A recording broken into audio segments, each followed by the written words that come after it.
Hey team, you're watching Hide and Sneakz and it's time for another upcoming sneaker release, this time for the month of August. Now if you haven't watched Hide and Sneakz before on these upcoming release videos, we do things a little bit differently on this channel, and instead I focus on the most talkable pairs for the upcoming month. And in August, it is a huge month for discussion because we've got 19 pairs to talk about. You're watching Hide and Sneakz, so let's get straight into it with this first pair. Starting off with this first pair, releasing on August 1st, and it is a commemoration pair for the 40th anniversary of the Panda Dunks. We know since COVID, the Panda Dunk has experienced a huge amount of hype and became quite mainstream, and at times over the past 4 or 5 years, it was kind of incredible to see resale prices on a fairly general release pair absolutely skyrocket. However, it's a classic for a reason, and this pair is a great way at recognizing the classic. This pair is one of the pairs that released as part of the Pandemonium pack as acknowledgement of the 40th anniversary, each with a bit of unique twist and change on the classic iconic dunk. And this pair here does a bit of a fresh take on the typical black leather by switching it out for patent leather. Another cool part about the shoe is the Panda hang tag, which is consistent across all of the Pandemonium themes, but this one I think is a very traditional take with a little bit of class of that patent leather, so cool pair to start off with and a good addition to this Pandemonium pack. Also releasing on August 1st and also part of the Pandemonium pack is this pair here, the Pandemonium Dark Team Red. Now myself, I don't really consider red pandas part of the panda family, however technically we still do call them pandas, so it is kind of cool when they're thinking about different takes on pandas to do an all red monochromatic take. So as part of the Pandemonium pack, it's a fresh take, it's different than the standard pandas, but to me it kind of lacks some of that panda DNA. Moving on to our next pair, and this also releases on August 1st and is also part of the Pandemonium pack. And I was just talking about how the red pandas lacked some of the true panda DNA and wasn't a real acknowledgement of both pandas or the Panda Dunks. Well, this one kind of takes that a step further. It is in the Panda Dunk colorway, so you see the black and you see the white, and if anything, it's actually more reminiscent of a real panda because they decided to switch out the leather materials for a long-haired suede. I think it's really cool. I don't necessarily think it has quite the wearability of a normal Panda Dunk, but it's definitely great theming and acknowledging of this anniversary pair. Also releasing, we have this pair here. This is the Nike Air Force 1 Low University Red collaboration with Terror Squad. Now this is ultimately a collaboration with Fat Joe, and he's done some collaborations with Nike before, and that's not to me what makes it interesting. I just like the look and feel of the shoe. Maybe it's the release images for me in the shoe, because despite the fact that it is ultimately just a very basic two-tone Air Force, and for me one of the things I really like about the red is it just seems to pop. It's almost that kind of candy red. I don't know if it's almost got like a metallic finish to it or it's just a sheen of the good quality leather, but for me I think this could be a very easy pair to rock if you like your red shoes.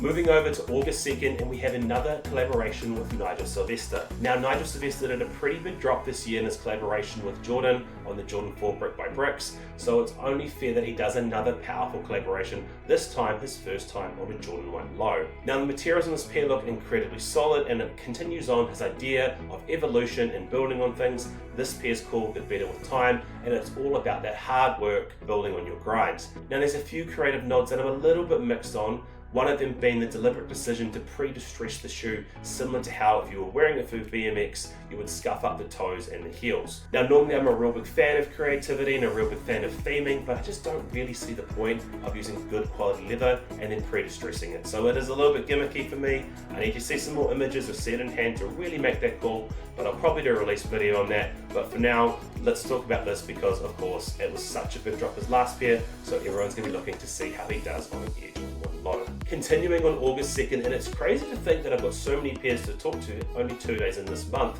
but we are also seeing some great drops by Jordan with the retro of the Air Jordan 4 Undefeated. Now this is a pretty big pair that Jordan has pulled out of the sneaker vault. A lot of people thought this was never going to come out, so now it's retroing and is available in general release, so it should be a really good pickup for a lot of people. Now one thing I have seen online is this is called an Air Jordan 4 SP, and for those who don't know, SP is the designation that Jordan brand and Nike give to these special projects, which often mean extra love and attention or better materials. So I think we're in for a possible good treat on this particular pair. Now what I will say though is that it is very interesting to see this be yet another pair we never thought was going to come out of the vault. We're seeing it later on in the year with the Tokyo 5s, and we recently saw it with the Air Jordan 3 Sol 2.0s. So who knows what Nike and Jordan Brand is going to do, but I'm really excited to see that we can start to relive some of the great pairs from the past. Moving over to August 9th, and we have this collaboration between Nike and Lego here. It's the Nike Air Max DN in the Tour Yellow colorway. Now from what I can see online, this looks to be mostly being releases in children's sizes,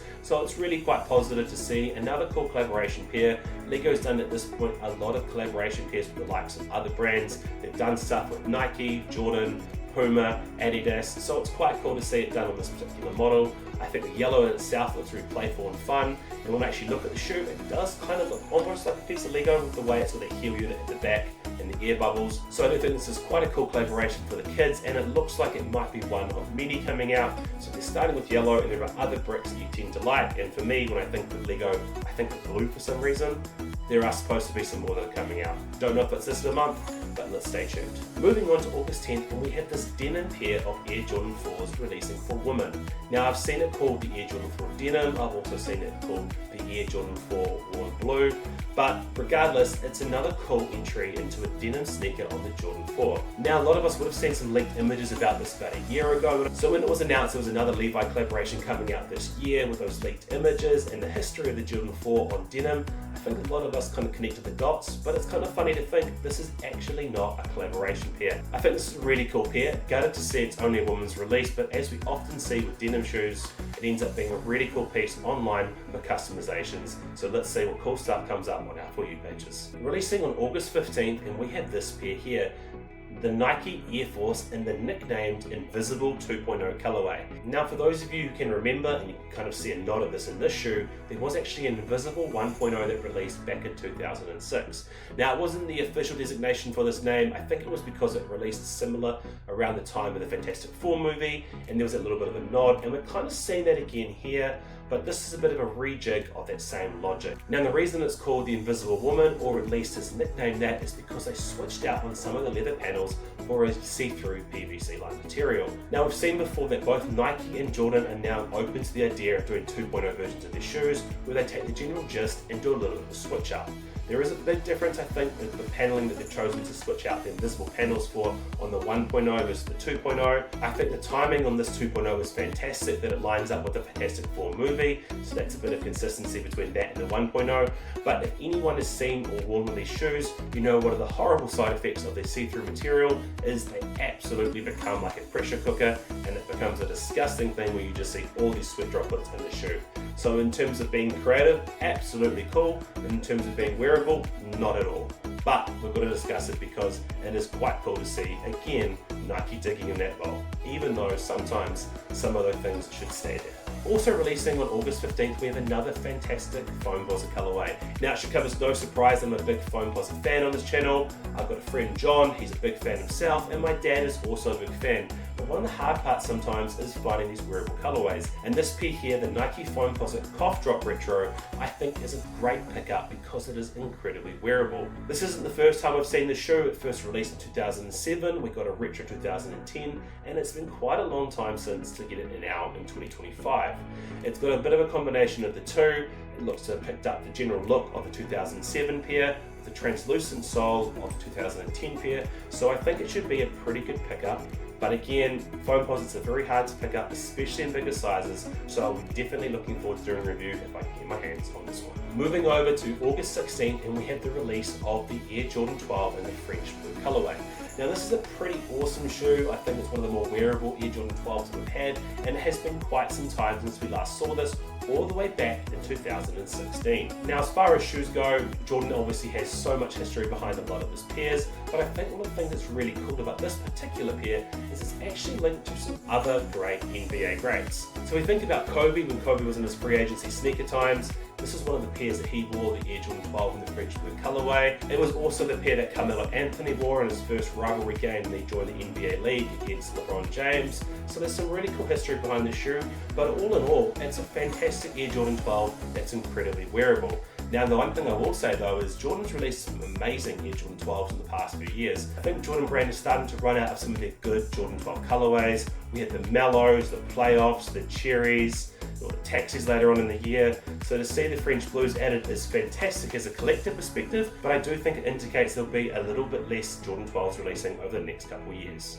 Also releasing on August 16th, we have this pair here, the Jordan 5 collaboration with Awake New York in the Arctic Pink colorway. Now, I don't know if it's just my own personal experience having owned the off-whites, but I think when there's a collaboration done on the Jordan 5s, it tends to look pretty good. And the reason I think for that is I think the silhouette allows a lot more opportunity for customization. If you look at the side panels on this one, that Awake logo is thrown on the side, and it works out quite well. Now, in the particular color of the shoe is not something we typically would see on a pair of Jordan 5s. That kind of tinted pink look I think is pretty unique, and a lot of people seem to be excited for this one online. So even though it's going to be a collaboration and quite hard to get, all the best for those who are excited for this, and I do think that is an interesting one that we have to talk about. Releasing on August 23rd, we have the second release of the Air Jordan 40. Now, last month we had the classic colorway, and everyone always looks at the first release of the new Jordan model and gives it a huge sign of approval or disapproval. But to me, it's really the second pair where you need to look at how it's meant to look. One of the interesting things about the Air Jordan 40 is Jordan Brand seems committed to making this a pair that you can wear off court, and they've looked at some of the retro lineup and gone, okay, one of the things we need to do is use more elevated materials. So in the classic colorway, we saw that extra use of leather on the exterior to kind of make it look less performance inspired. And on this pair, the blue suede, we made the effort to use a more premium-ish suede to make it look more elevated so you can wear it on the daily. Now, I do think the type of blue they've used is positive. When we think about some of the pairs that have used Uni Blue in the past, they've always been really popular with sneakerheads and connect really well with the Jordan lore. So for me, I'm actually kind of keen to see the sneaker in hand. I know it's kind of ultimately in looks a bit of a dad shoe. However, dad shoes are still kind of popular, so maybe Jordan Brand's onto something here, but I do know that the actual comfort is supposed to be next level on this pair, so hey, let's have a look and make the call. But I do think that Jordan 40 is in a positive direction. Moving on to August 23rd, and we have the return of a legend, the Air Jordan 1 Shattered Backboard. And it's so good to see the return of such a popular pair that many people have wanted, but haven't been able to get their hands on. Now, because of the hype around the particular materials, it's always been quite unattainable from a price point of view, so I was worried about how Jordan Brand might look at this particular pair in their retro. And I can say, spoiler alert, it looks to be they've done quite a solid job on materials. Now, for whatever reason, it can get quite confusing with release schedules around the world. It's meant to be a global release on August 23rd. In New Zealand, though, we got it about 4 weeks ago.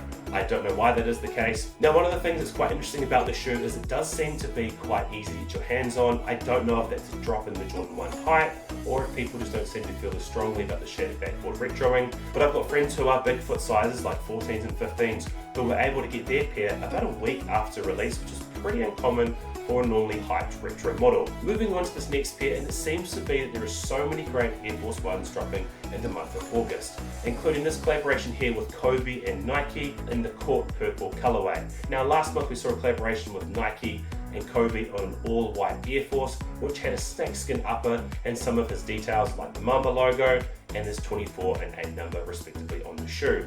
This looks to be an exact version of that pair, this time in Court Purple. Now, purple is obviously a huge part of Kobe and his motif of being a Laker, so I think it's going to be a really cool, really popping pair, whereas the Mamba Forever was easily wearable, this pair is quite a statement. Now, I've seen a bit of a mix of dates thrown around when this is coming up online. It might be August 24th, and might be August 29th.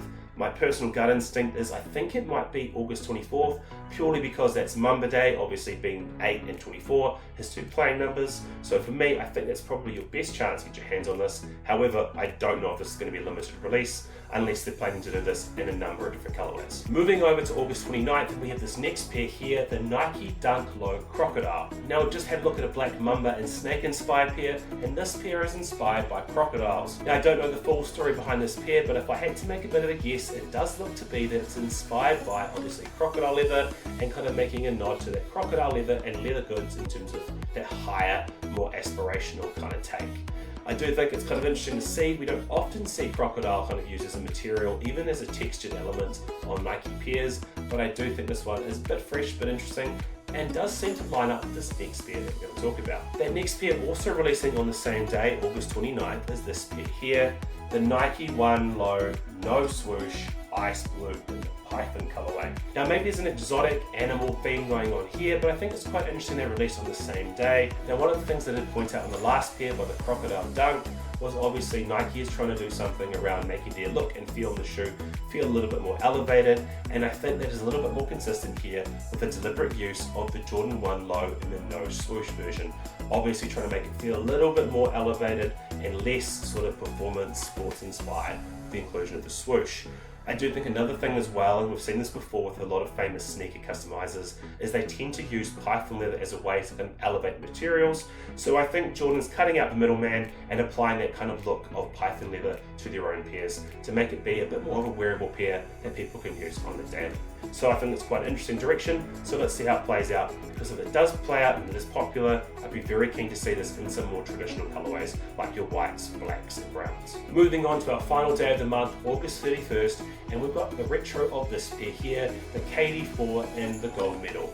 Now, KD's had some great pairs of his drop over the past sort of 2 years. We're now in that part of his career where we're retroing some of his most popular and iconic colorways and models, and the KD4 has so many great drops as part of that lineup. And I think the Gold Medal is a fantastic one to see retro again. Look, gold's kind of a hard color to wear, and to be fair, there haven't been many good gold colorways in any shoe, let alone just KD's. So I think it's really cool to see this brought back in and as a pair that everyone can go after and obtain.